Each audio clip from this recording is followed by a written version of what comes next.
Good morning, good morning, good morning, good people. Today is Thursday, November 20th. Wow, wow, it's the 20th already. November 20th, 2025. It's about 6 o'clock in the morning here in wonderful Pahrump, Pahrump, or Pahrump, you choose. The heck? That was weird.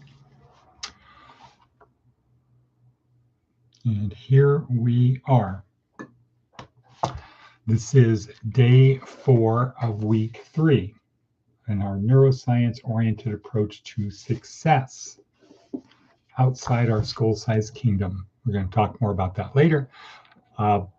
But our purpose for being here is to help our students and other interested people on their journey through this life. Right.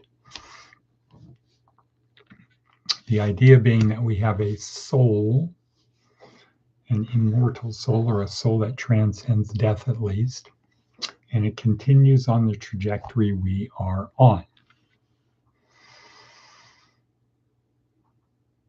So we could be here, here, here, here, here, wherever we are, we're going to keep going on that trajectory.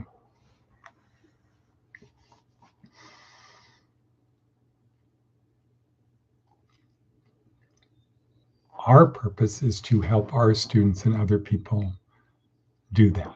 That's it. In 4 different dimensions: physical, mental, emotional, and spiritual. So physical is fitness and health. Take care of your body. Take care of your body and your brain. You're going to need it. Take care of your teeth. You're going to need them. Mental, always be learning. If you aren't on AI, if you're not working on it every day, if you're not learning, you will be hosed.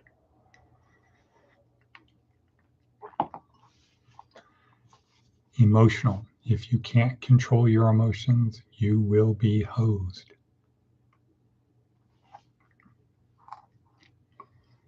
And spiritual, again, we have a soul that is transcendent.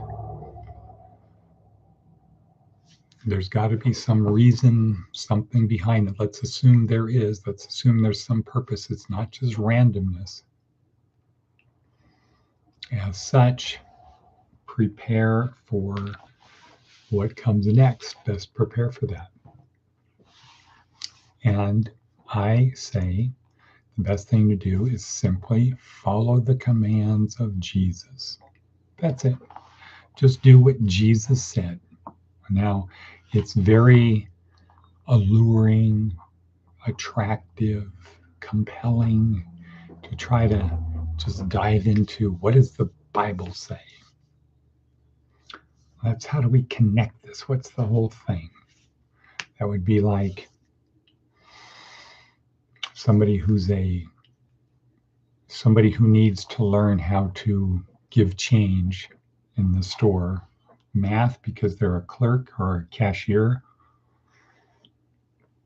they need to know how to give change.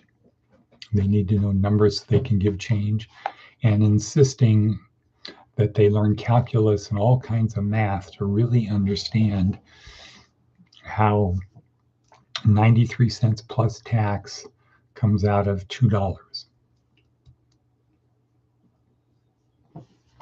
and how you take that change and decide what is the ideal, the optimum coinage they should have. Oh, they need 90 cents change, 94 cents change. Do we just give them 94 pennies? Do we give them some quarters, nickels, and dimes?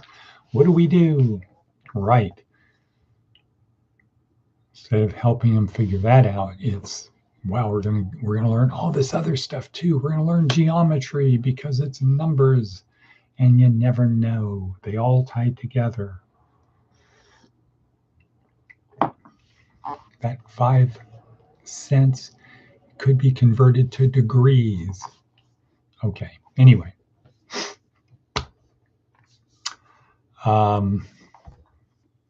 So the spiritual, just do what Jesus said. Okay, now that's what our purpose is today. Again, day 4 of week 3. Outside my school-sized kingdom, what we're trying to do this week is learn how to attract people to help us on our journey, to help us with our adventure. How do we get people to help us? And the first thing we learned on Monday, David Logan, join a tribe, nudge it forward. So be active in a group of people who like doing the same things you do.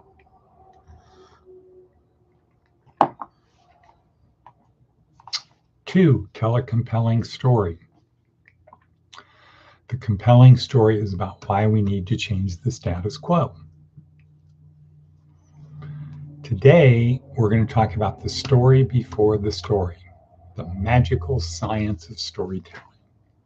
And I think that's a great term. I like that term, the magical science of it. That could apply to many, many things.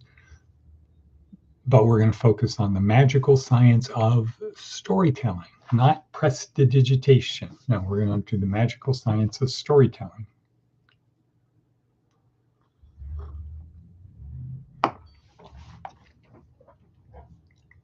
David Phillips. But before that, let's look at our worksheet, see what we've got there. We've got advice from an 80-year-old. Loosen up, relax, except for rare life and death matters. Nothing as important is as important as it first seems. Right. Okay. How about Seth Godin? What does Seth Godin have to say? Hard work and goodwill. So the theme of today is work harder. That's the theme of today, based upon this, hard work and goodwill. The other day, Tom Cruise gave a long acceptance speech. But unlike every other speech of its kind, there were no notes, no rambling, no false starts. He did what he always does. He outworked everyone else. Must have taken weeks to write, probably not with AI. Rehearse and edit this performance. And then he intentionally added a layer of award show stiffness to make it seem real. Beyond this, unlike most speeches of its kind, it's all about the people in the room, not the winner. It's not that different from the extraordinary performance I linked to yesterday from Danny Darowitz, the world's greatest living card magician. Danny practiced 100 hours for every minute of this apparently impromptu performance. And unlike the arrogance used to create tension by many magicians, Danny appears to be just as amazed as the others at the table. Apparently, there's always room for someone who is willing to work harder and be kinder than just about everyone else.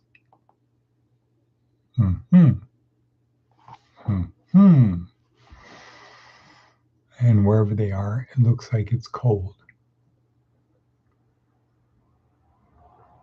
I don't know. Maybe it's a coffee shop. Maybe it's whatever. Okay. So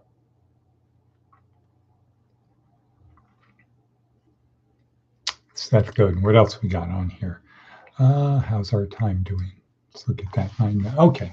Let's talk about the magical science of storytelling. Let's talk about why it's important. Let's talk about what it is. So, this, the magical science of storytelling. Perhaps not something that people who are autistic are good at. Maybe they are, maybe they're better. I don't know. Maybe they're the same. So, the magical science of storytelling. So, the idea here is to tell a story to bond with the people listening to the story. That's the goal. You want to bond. Because when you tell a compelling story, before you tell the compelling story, you want the people to be bonded with you so that it makes it easier to get them to stick with you when it comes to the who's coming with me question.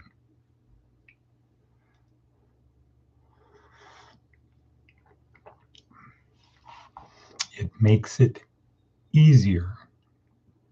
And that's what the goal is. The goal is to get people to join you, to help you on your journey.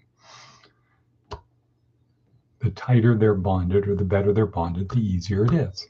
That's where somebody's like, he's my best friend, meaning I can count on him and he can count on me.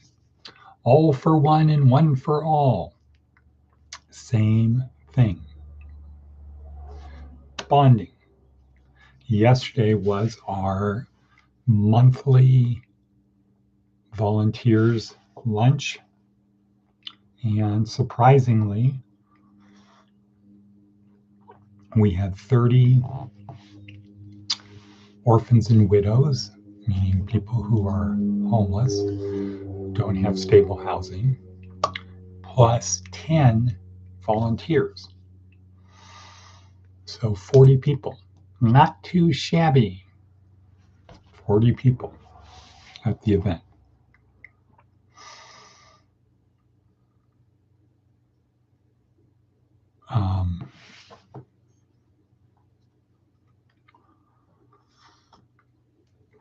And the purpose is to bond. If we bond with the people we're trying to help, it's going to be more likely that we can help them than if we're not bonded. If they see us as other. And if we see them as other, they're more likely to see us as other. And if you see the other people as other, then you're not bonded because they're other. So we have to remove the other in it.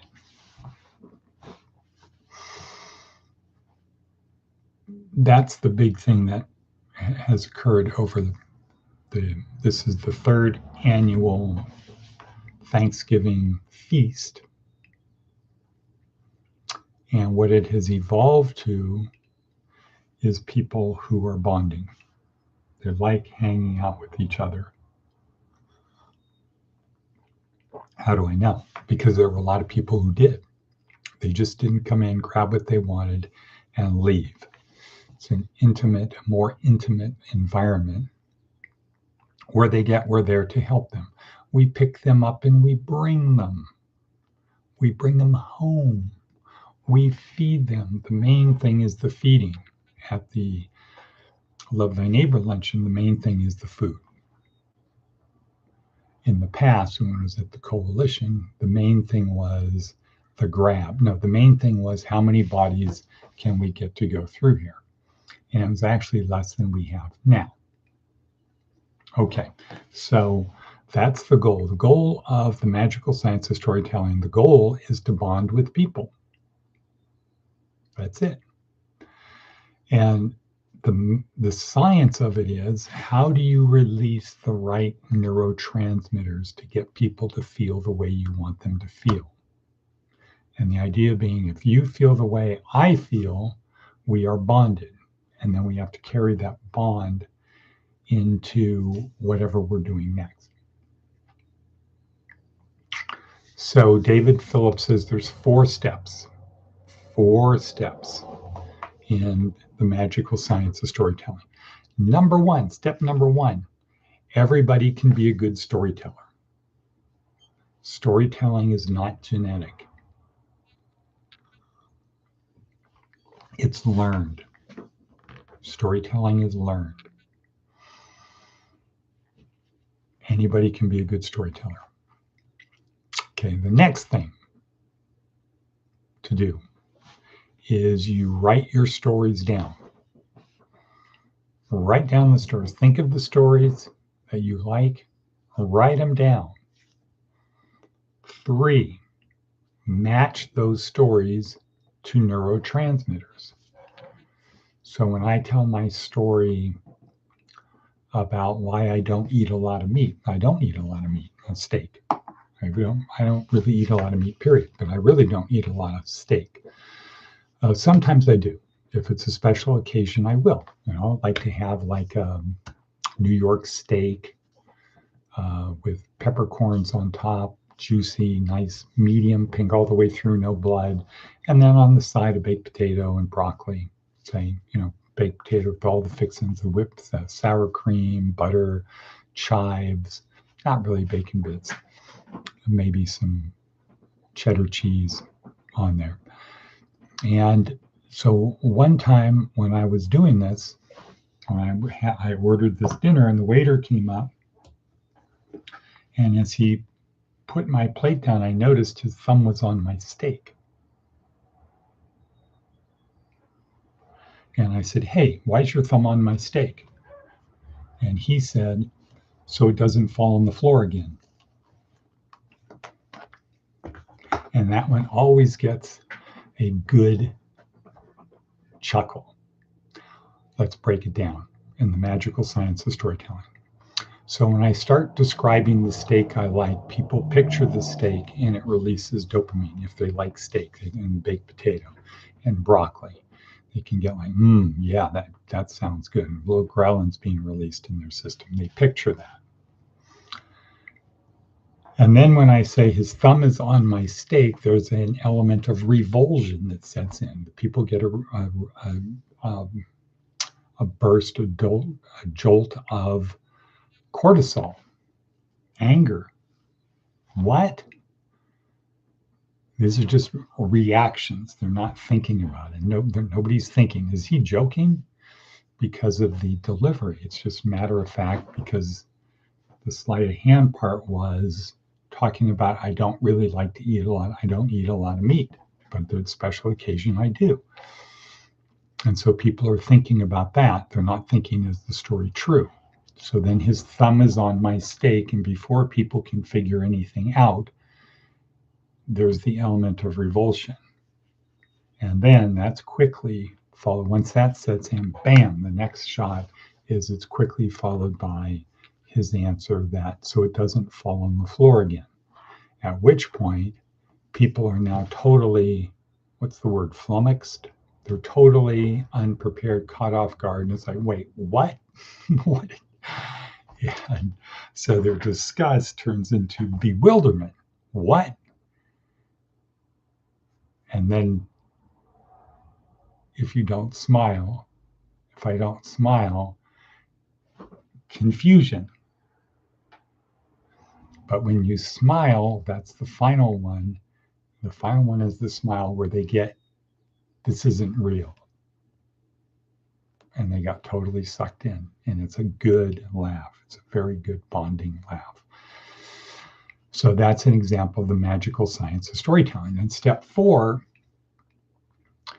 David Phillips says, the 4th step is to figure out what story. You've got this collection of stories that have neurotransmitters attached to them. You got to now figure out what story do I want to tell to prepare for the bonding that comes after that. So it doesn't work. So the other one is my mushroom story. Doesn't work if you're with people that you're trying to develop a relationship with. I'm laughing because last Saturday I did it and people were like, what? That's not funny. Because it was just the wrong joke at the so you got to pick the story that matches what's going on and where you want it to go. So if you want people to be sad, the story would be about sadness, not about happiness. That's a storytelling. Why do we care? Because whenever we're doing anything, we're telling a story. It's fictional reality, according to Yuval Harari, stretching back to week number 1. It's fictional reality. And it hasn't happened yet. We're trying to set the stage so this will happen. We're setting up the dominoes for this to happen. When you're in a job interview, bonding If they see you as part of the team, you're in, but that's it for time. We're done. Hasta la vista, baby. Oops. Hasta la vista, baby. Yes, I